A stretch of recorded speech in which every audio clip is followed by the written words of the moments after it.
Hello बच्चों, तो आ चुके हम लोग अपने जेनेटिक बायो क्लास में अपने सेकंड लेक्चर के लिए, क्योंकि हम लोग फर्स्ट लेक्चर पढ़ चुके थे डेवलपमेंट ऑफ एम्ब्रायो में, तो जिसमें हम लोग पढ़े थे डेवलपमेंट ऑफ डायकोट एम्ब्रायो मतलब द्विबीजपत्री भ्रूण का विकास। आज हम लोग पढ़ने वाले हैं एक बीजपत्री भ्रूण का विकास। ठीक है, तो चलिए स्टार्ट करते हैं हम लोग एक बीजपत्री भ्रूण का विकास। ठीक है, आप लोग ज्यादा से ज्यादा ये वीडियो को शेयर कीजिए, लाइक कीजिए और हो सके तो चैनल जरूर सब्सक्राइब कर लीजिए ताकि इससे अच्छे से अच्छे वीडियो आपको मिलते रहेंगे। ठीक है, तो चलिए स्टार्ट करते हैं समय बिना गवाते हुए।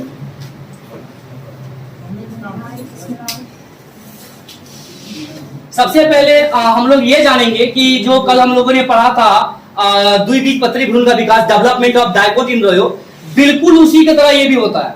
मतलब जैसा डायकोट एम्ब्रायो का डेवलपमेंट होता है, द्विबीजपत्री भ्रूण का विकास होता है, ठीक उसी प्रकार एक बीजपत्री भ्रूण का भी विकास वैसा ही होता है ना। मोनोकोट एम्ब्रायो का भी डेवलपमेंट वैसा ही होता है, सेम होता है, थोड़ी सी चेंजिंग होती है। उसमें दो बीजपत्र बनता था, इसमें एक बीजपत्र बनेगा, मतलब उसमें दो कोटिलिडोन बनता था और इसमें एक कोटिलिडोन बनेगा। कोटिलिडोन आप लोग समझ रहे होंगे, जब बीज का छिलका हटाते हैं तो उससे दो दाना निकलता है, उसे डायकोट कहते हैं, द्विबीजपत्री। अगर छिलका हटाने के बाद एक दाना निकलता है तो उसे मोनोकोट कहते हैं, ठीक ना, एक बीजपत्री। समझ में आ रही बातें? तो अब यहाँ पे ध्यान देंगे, सबसे पहले हमारे पास क्या था, एक नर युग्मक था, मतलब एक मेल गैमेट था, ठीक है, और एक फीमेल गैमेट मतलब मादा युग्मक। समझ में आ रही बातें ना, एक नर युग्मक और एक मादा युग्मक। ये जो है नर युग्मक है, नर युग्मक, और ये जो है मादा युग्मक, मतलब ये प्राथमिक नर युग्मक है, प्राथमिक नर युग्मक, और ये मादा युग्मक। मादा युग्मक का नाम मतलब फीमेल गैमेट का नाम क्या था? फीमेल गैमेट का नाम था अंड, जिसको कि एग भी बोलते हैं, और जो दूसरा नाम है इसका वो है ऊस फेयर, ऊस फेयर, जिसको इंग्लिश में ऊस फेयर ही कहते हैं ये। ठीक है, इन दोनों का मिलन करवाना है। ठीक है, तो जैसे हम लोग जानते हैं कि इन दोनों का जैसे ही मिलन होता है, ये लोग जैसे मिलते हैं, फर्टिलाइज करते हैं, तो एक नई सेल का, नई कोशिका का निर्माण होता है, जिसे हम लोग जायगोट कहते हैं। सेम प्रोसेस हो रहा है, वही डेवलपमेंट ऑफ डायकोट वाला द्विबीजपत्री की तरह। ठीक है, और ये जायगोट बन गया, जायगोट। ठीक है, यहां भी हम लोग जानते हैं कि ये जो है एन है, मतलब क्रोमोसोम का नंबर आधा है इसमें, क्योंकि युग्मक है, गैमेट है, इसमें भी क्रोमोसोम नंबर आधा होगा, एन एन मतलब आधा क्रोमोसोम नंबर। ठीक है, क्योंकि ये भी गैमेट है, दोनों युग्मक आधा आधा मिला तो क्या हो गया, 2n हो गया, मतलब क्रोमोसोम का संख्या डबल हो गया। ठीक है, अब वापस वही कहानी होगा, जब ये फेवरेबल कंडीशन में होगा, ऐसा कंडीशन जो इसके लिए है, जिस कंडीशन में जिंदा रह सके, उस कंडीशन में ये डिवाइड करेगा तीन हिस्से में, मतलब तीन कोशिकाओं में। कितने कोशिकाओं में डिवाइड करेगा? तीन कोशिकाओं में डिवाइड करेगा। ठीक है, तीन कोशिकाओं में डिवाइड करेगा, और ये भी लंबवत तरीके से ट्रांसवर्सली डिवाइड करेगा, ऐसे लंबा लंबा डिवाइड करेगा।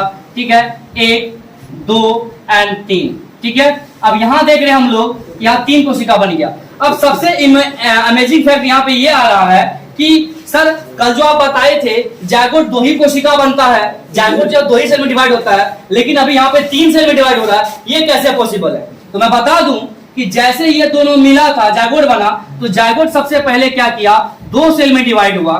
ठीक है, दो सेल में डिवाइड हुआ, जिनमें से ये एक सेल अगेन दो सेल में डिवाइड हो गया। ठीक है, और ये एक सेल तो यहाँ है ही। ठीक है, और इस प्रकार से कुल मिलाकर कितने सेल बन गए?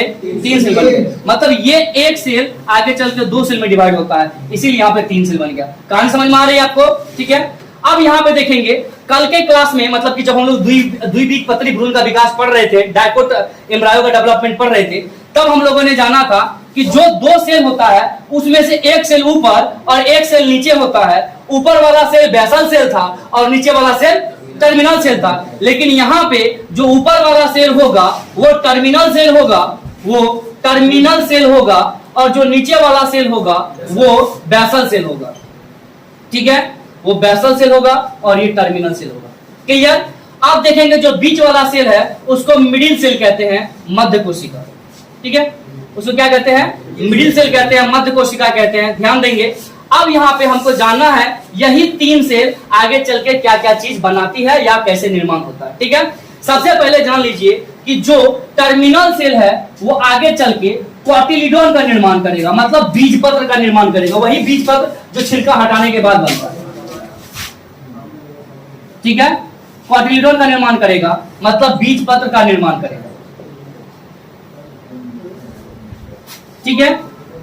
और जो बेसल सेल है वो ज्यादा कुछ काम नहीं करेगा, ये फंक्शन नहीं करता इसमें उतना जितना कि द्विबीजपत्री भ्रूण में कर रहा था। ये द्विबीजपत्री भ्रूण में क्या होता है, ये कोशिका लंबा लंबा कोशिका बना रहा था ऊपर की तरफ, जिसको हम लोग सस्पेंसर सेल कह रहे थे। लेकिन इसमें क्या करेगा, ये क्या करेगा, कोई काम नहीं करेगा। इसका बस एक काम होगा,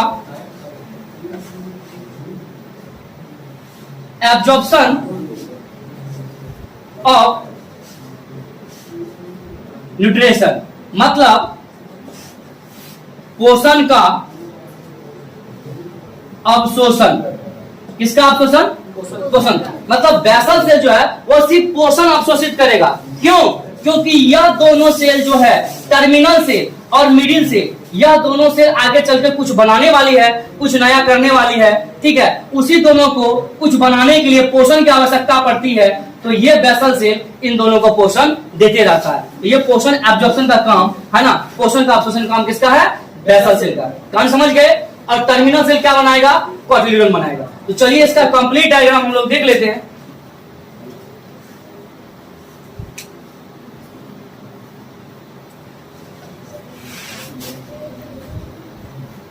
ये रहा हमारा मिडिल सेल और ये रहा हमारा बेसल सेल और ये रहा हमारा टर्मिनल। ठीक, अब देखते जाइए। बेसल सेल का तो ज्यादा कुछ काम है नहीं, वो सिर्फ पोषण अवशोषित करेगा, न्यूट्रिशन एब्जॉर्ब करेगा। जो टर्मिनल सेल है, इसकी कोशिकाएं, इसका सेल लगातार विभाजित होगा, लगातार इसके कोशिकाओं में विभाजन होगा और विभाजन होते होते इसकी कोशिकाएं बीजपत्र का निर्माण कर लेगी। ठीक है, इसकी कोशिकाएं, सेल्स जो है वो कोटिलिडोन का फॉर्मेशन कर लेगा, मतलब बीजपत्र का निर्माण कर लेगा। ठीक है, इस प्रकार से बन जाएगा। तो ये बन जाएगा कोटिलिडोन, कोटिलिडोन मतलब बीजपत्र। ठीक है, और ये वाली जो कोशिकाएं बीच में मिडिल सेल है, मध्य कोशिका, इसकी कोशिकाओं में निरंतर लगातार विभाजन होते रहता है, डिवीजन होते रहता है। कौन सा डिवीजन होगा, माइटोसिस डिवीजन होगा, समसूत्री विभाजन होगा। और माइटोसिस डिवीजन होते होते होते होते ये आगे चल के बहुत सारे चीजों का निर्माण करेगा। ठीक है,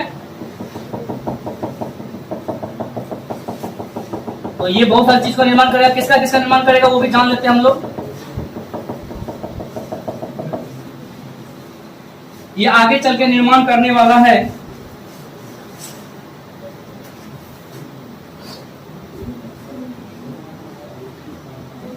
कोलियोपिटाइल का,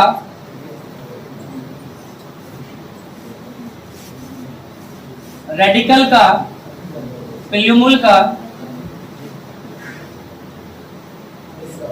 कोलियोराहिजा का,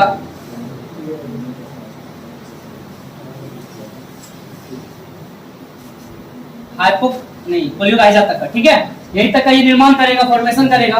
ठीक है, तो ये कुछ ऐसे पार्ट हैं, ये कुछ ऐसे पार्ट हैं एम्ब्रायो, जिसको भ्रूण कहते हैं। इन सारे चीज का निर्माण कौन करेगा, मिडिल सेल करेगा, मध्य कोशिका करेगा। ठीक है, और जो नीचे वाला सेल है जिसका नाम बेसल सेल है, ये क्या करेगा, पोषण देगा। किसको, मिडिल सेल को और कोटिलिडोन को, मतलब कि टर्मिनल सेल को। क्योंकि ये दोनों सेल कुछ काम कर रहा है, तो काम करने के लिए दोनों को न्यूट्रिशन चाहिए, जो कौन देगा, बेसल सेल देगा। ठीक, आप देखिए इतना सारा चीज जानने के बाद जो मेन डायग्राम होता है, जो मेन चित्र होता है हम लोग के कॉपी में, जो हम लोग का बुक में होता है, जो हमारे एग्जाम में पूछा जाता है कि एक बीजपत्री भ्रूण का मोनोकोट एम्ब्रायो का डायग्राम बनाइए। 5 नंबर का क्वेश्चन से पूछा जाता है सब्जेक्टिव में, और ऑब्जेक्टिव में तो बहुत सारा क्वेश्चन आता है। तो उसका मेन डायग्राम आप लोग देख लीजिए यहाँ पे कैसे बनता है एक बार। ठीक है, सबसे पहली बात मैं इस कोशिका की बात करूंगा जो बीच में सेल है, जिसका नाम मिडिल सेल है, जिसका नाम मध्य कोशिका है। ये क्या करेगी, ये विभाजित करके, विकसित करके कुछ इस प्रकार की संरचना का निर्माण करेगी। ठीक है, इस प्रकार की संरचना का निर्माण करेगी जिसे हम लोग एम्ब्रायोनल एक्सिस कहेंगे, भ्रूणीय अक्ष हिंदी में कहते हैं, एम्ब्रायोनल एक्सिस का निर्माण होता है। किसका निर्माण होता है? एम्ब्रायोनल एक्सिस का, एम्ब्रायोनल एक्सिस, भ्रूणीय अक्ष का निर्माण होता है। कौन करता है? मिडिल सेल कर रहा है भ्रूणीय अक्ष का निर्माण, एम्ब्रायोनल एक्सिस का निर्माण कर रहा है। ठीक, अब आगे देखते जाएंगे। ये जो एम्ब्रायोनल एक्सिस बन गया, इसमें कहां पे कौन कौन सा चीज बना उसको गौर से देखते जाएंगे। सबसे पहले यहाँ पे ऊपर की तरफ ये वाला जो हिस्सा होता है, ये हमारा पिल्यूमुल है, पिल्यूमुल, ये पिल्यूमुल है ऊपर वाला हिस्सा। ठीक, और नीचे वाला जो हिस्सा है, ये वाला हिस्सा, ये हमारा रेडिकल है, ये हमारा रेडिकल है। तो मैं नाम भी लिख देता हूं कहां पे कौन सा हिस्सा है। ये पिल्यूमुल है, जिसको कि परांकुर कहते हैं हम लोग, जो आगे तना टहनियों का निर्माण करता है, पत्तियों का निर्माण करता है। और नीचे जो रेडिकल है, जिसको हम लोग हिंदी में मूलांकुर कहते हैं, जो जड़ का निर्माण करता है। कल भी मैंने बताया था आप लोग को, रेडिकल कहते हैं। ठीक है, इस प्रकार से नीचे जड़ का, ऊपर तना पत्ती का होता है। अब कहता है कि पिल्यूमुल जो ऊपर की तरफ है, इसके ऊपर एक सुरक्षा कवच बनता है, एक प्रोटेक्टिंग लेयर बनता है, बचाने वाला परत का निर्माण होता है। ये ऊपर की तरफ बचाने वाला लेयर का निर्माण होता है। और ये भी निर्माण कौन कर रहा है? मिडिल सेल ही कर रहा है, मध्य कोशिका ही कर रही है। ठीक है, तो ये जो लेयर बन रहा है, इस लेयर का जो नाम है वो है कोलियोपिटाइल,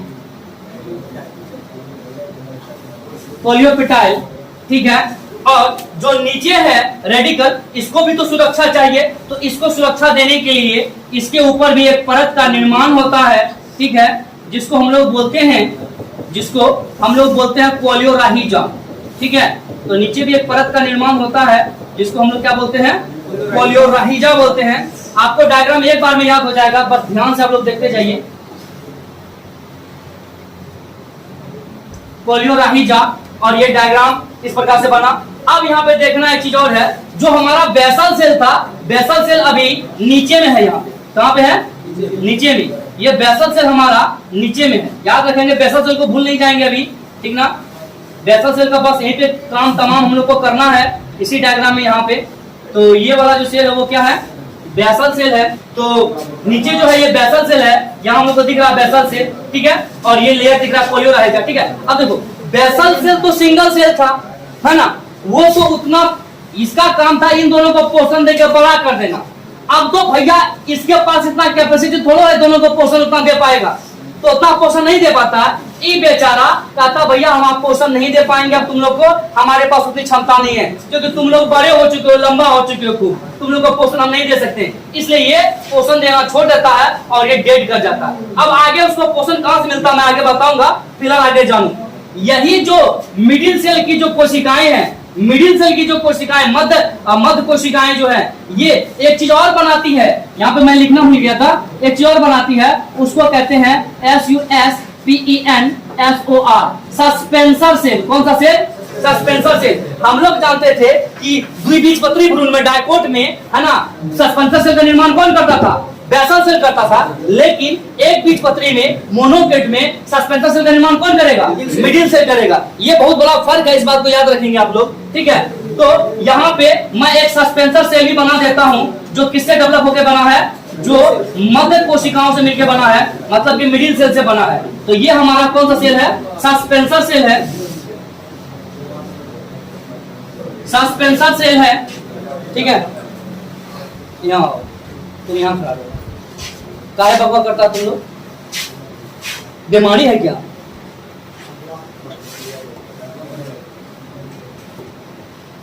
ठीक है, तो ये समझ गए। अब यहाँ पे देखिए, कहता है कि ऐसा क्या चीज था जो पिल्यूमुल को ऊपर की ओर ढकेल दिया, रेडिकल को नीचे की ओर ढकेल दिया।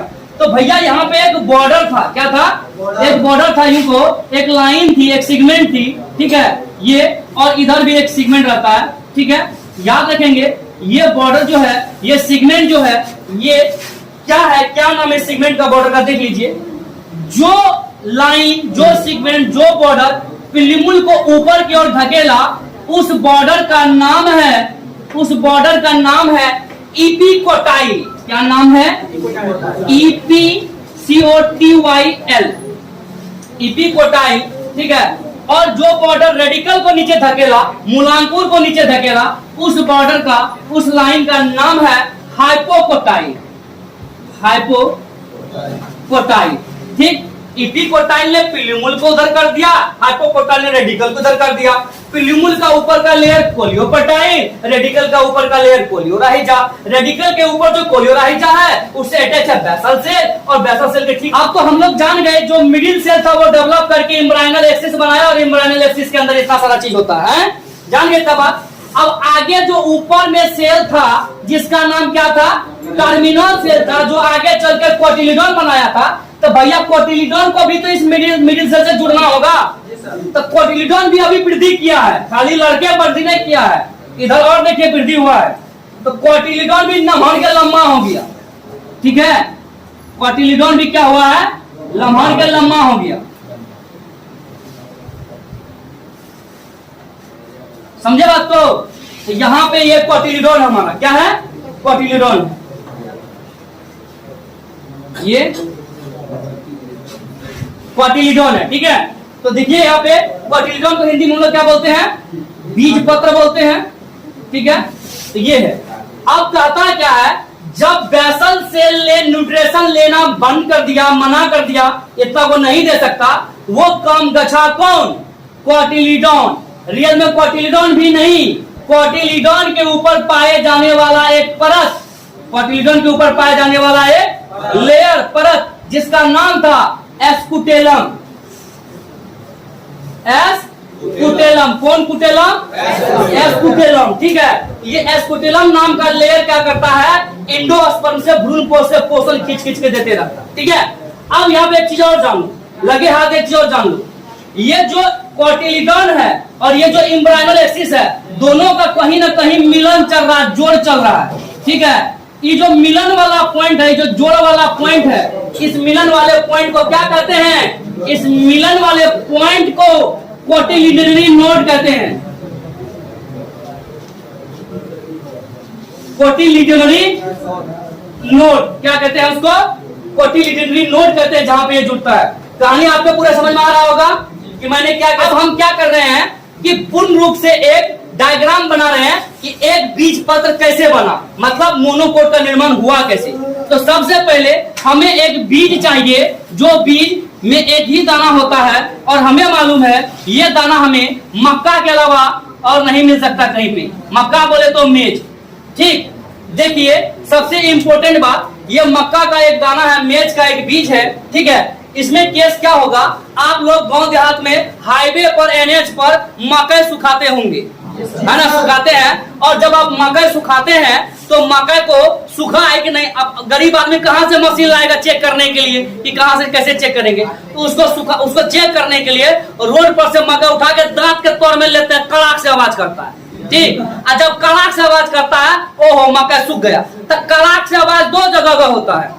एक तो ही बाहर वाला जो बड़का झरना है, इसको चापेंगे तो कड़ाक, कच्चो रहेगा तो ये कड़ाक करेगा। ठीक है। तो इसको कड़ाक नहीं करना, इसको कड़ाक करना है, नीचा वाला पार्ट को। मतलब नीचे वाला जो पार्ट है, इसको जब आप लोग दांत के तर में दबाएंगे तो वो हल्का सा कर से आवाज करेगा और मीठापन लगेगा आपको। ठीक। तो समझ जाइए आपका मक्का सूख गया। और नीचा में कर से आवाज नहीं करेगा तो समझ जाइए आपका मक्का नहीं सूखा है, उसको और सुखाना, न तो मक्का लेने वाला ढलता काट लेगा, है ना? अब ध्यान दीजिए यहाँ पे। तो ये एक बीज पत्र है, मतलब एक बीज है। ठीक है। इसके अंदर मैं डायग्राम आपको दिखा रहा हूं कैसे होता है। ये जो है, ये एक परत है, यहाँ पे लेयर है। ठीक है। और ये लेयर का निर्माण हुआ है एक कोशिकाओं की लेयर से, जिस कोशिका का नाम है एपिथेलियल कोशिका। कौन कोशिका? एपिथेलियल कोशिका। हिंदी में कहते हैं उपकला कोशिका। एपिथेलियल सेल, उपकला कोशिका। ठीक है। अब यहां ध्यान दीजिए, अब ये बीज दो हिस्सों में बढ़ चुका है। ऊपर वाला जो हिस्सा है, जो ऊपर वाला हिस्सा है उसे कहते हैं एंडोस्पर्म। कौन स्पर्म? एंडोस्पर्म। भ्रूणपोष जिसको कहते हैं, भ्रूणपोष। और नीचे वाला हिस्सा जो है वो इम्ब्रायो है, इम्ब्रायो है, जिसको भ्रूण कहते हैं। क्या कहते हैं? भ्रूण कहते हैं। अब ध्यान देंगे, ये जो एंडोस्पर्म है यहाँ भ्रूण के लिए पोषण रखा है, माने ये भ्रूण उसके लिए पोषण रखा है। ठीक, अब देख लीजिए, ये जो पोषण रखा हुआ भाग है उसको अगर गौर से देखेंगे, ये दो हिस्सों में बटा रहता है। कितने हिस्सों में? दो हिस्सों में बटा रहता है, एक ऊपर वाला परत के हिस्सों में और एक नीचे वाले परत के हिस्सों में। जो ऊपर वाला परत होता है उसमें प्रोटीन पाया जाता है, जिसके वजह से इसे हम लोग प्रोटीन लेयर कहते हैं। प्रोटीन लेयर कहते हैं। क्या कहते हैं? प्रोटीन लेयर कहते हैं, या इसे एयूलेर कहते हैं, एयूलेरॉन लेयर कहते हैं। ठीक है, समझ गए बात को? प्रोटीन लेयर को एयूलेरॉन लेयर भी कहते हैं। अब यहां ध्यान देंगे, अंदर वाला जो पार्ट है इसमें भरा हुआ रहता है स्टार्च, मतलब इसके अंदर पोषण अधिक मात्रा में रहता है, स्टार्च भरा रहता है जो कि ग्लूकोज का ही एक रूप है। ठीक है, तो ये स्टार्च भरा रहता है और इस लेयर को हम लोग स्टार्च लेयर कहते हैं। स्टार्च लेयर कहते हैं। इसे कौन सा लेयर कहते हैं? Starch layer. अब देखिए, ये प्रोटीन बना हुआ है, पोषण पूरा भरा हुआ है। अब वो जो डायग्राम था वहां पे, उसको आके यहाँ ऐड कर देना है, बस करना कुछ नहीं है। उस डायग्राम को यहाँ ऐड कर दीजिए आप। ठीक है, उस डायग्राम को यहाँ ऐड कर दीजिए। ये ऐड हो गया और यहाँ पे ऐसे नक्शा बना दीजिए, जैसा ऐसा वहां बना हुआ था बिल्कुल ऐसा ही बना दीजिए। ठीक है, और ऊपर का इसके परत दे दीजिए, है ना, क्या नाम था? कोलियोपेटाइल, नीचे कोलियोराहिजा। ठीक है, और इधर एक बॉर्डर था जिसका नाम था हैपोकोटाइल, ऊपर वाला बॉर्डर का नाम एपिकोटाइल, यहाँ पे कोटिलिडोनियन नोड, इसके ऊपर स्कूटेलम नाम का लेयर। ठीक है, समझिए बात को? तो अब कहता है ये जो स्कूटेलम नाम का लेयर था उसमें, ठीक है, वो ये जो पोषण आएगा तो ये स्कूटेलम ही क्या करेगा? अवशोषित करेगा। बात समझ में आ रहा है? तो स्कूटेलम अवशोषित करते हुए पोषण को अंदर देगा एम्ब्रायो को, और वो एम्ब्रायो डेवलप करता जाएगा।